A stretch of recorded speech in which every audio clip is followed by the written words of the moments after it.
Welcome to the Apocalypse broadcast, where survival isn't just a choice, it's a way of life.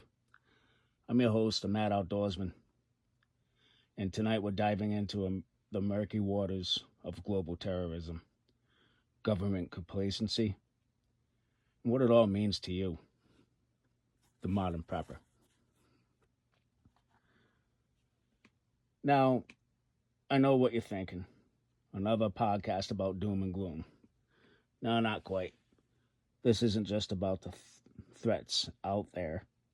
It's about what you can do to protect yourself when the systems you trust inevitably fail.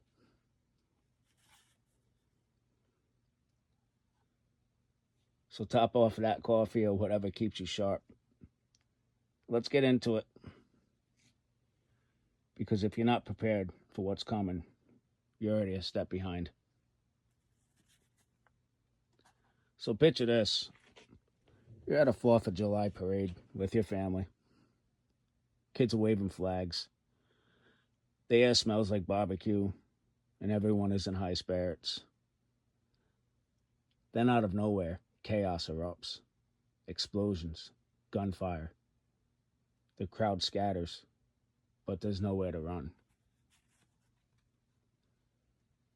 This isn't a hypothetical.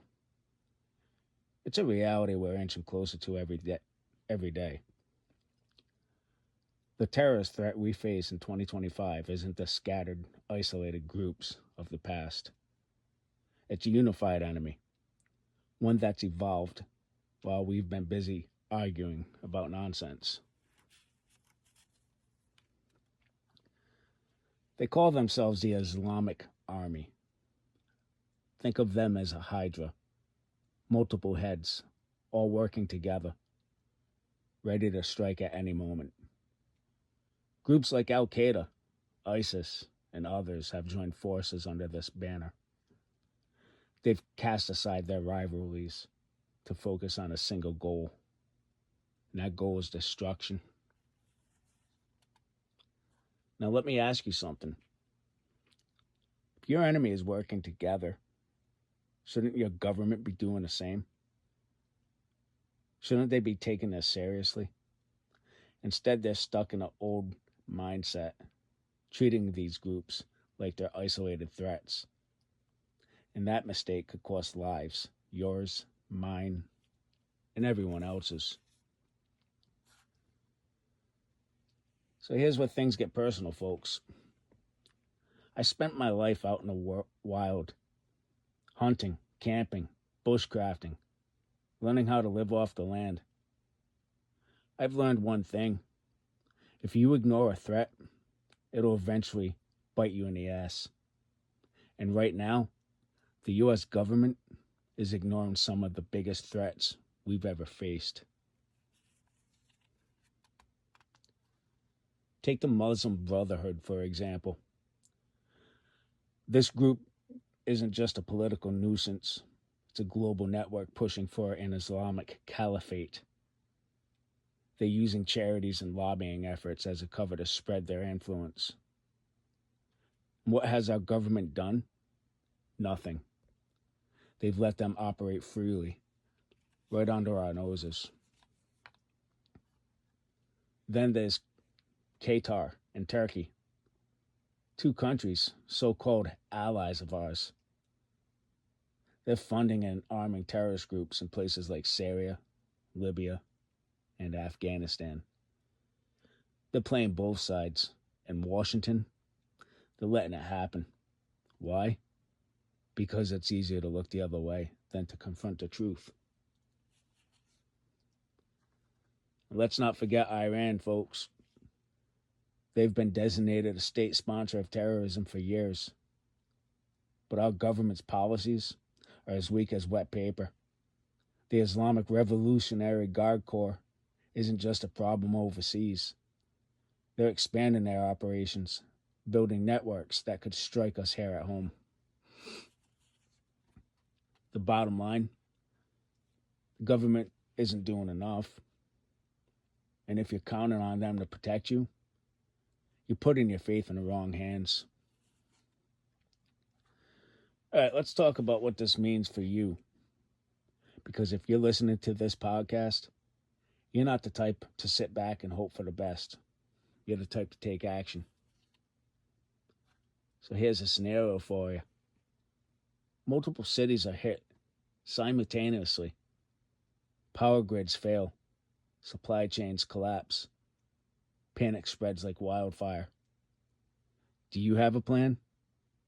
Do you have the resources to survive the world as you know it when it comes crashing down? Start with the basics. Water. You need at least a gallon per person per day. Have a stockpile and invest in a good water filtration system. Food. Stock up on non-perishables, canned goods, rice, beans, and freeze-dried meals. Aim for at least a 3-month supply. Security. Another good basic. Let's be real, when things go to shit, the rule of law won't mean much. Invest in self-defense tools and learn how to use them. And here's the most important thing. Stay informed. Knowledge is power. And in a crisis, it could mean a difference between life and death. Don't rely on mainstream news to keep you updated. They're too busy spinning narratives. Find trusted sources and always verify the information you're getting.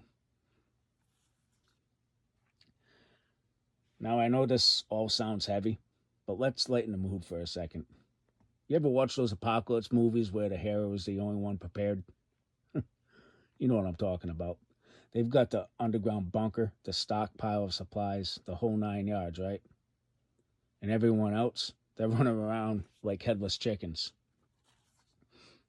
Well, guess what? That hero could be you. While the rest of the world goes to shit, they panic. You'll be the calm, collected, and ready. Because you've done the work. You've put in the time. Prepping isn't just about survival. It's about peace of mind. It's about knowing that no matter what happens, you've got a plan. And honestly, there's something empowering about that. It's like being the main character of your own apocalypse story. Except this isn't fiction. It's real life. So before we wrap up, I want to leave you with this. The threats we face are real. The government's complacency is real. But so is your ability to prepare. You don't have to be a victim. You don't have to wait for someone else to save you. You have the power to take control of your own safety, your own future. So here's your homework, folks. Start building your plan. Stock up on your preps. Learn new skills. And most importantly, stay vigilant. Because in the end, survival isn't about luck. It's about preparation. Folks, if you like this content, I'd appreciate it if you like and share. And if you haven't already, subscribe to my channel. That'll help me get my message out to a broader audience. All right. Join me next Sunday night at 11 p.m. on the Apocalypse broadcast.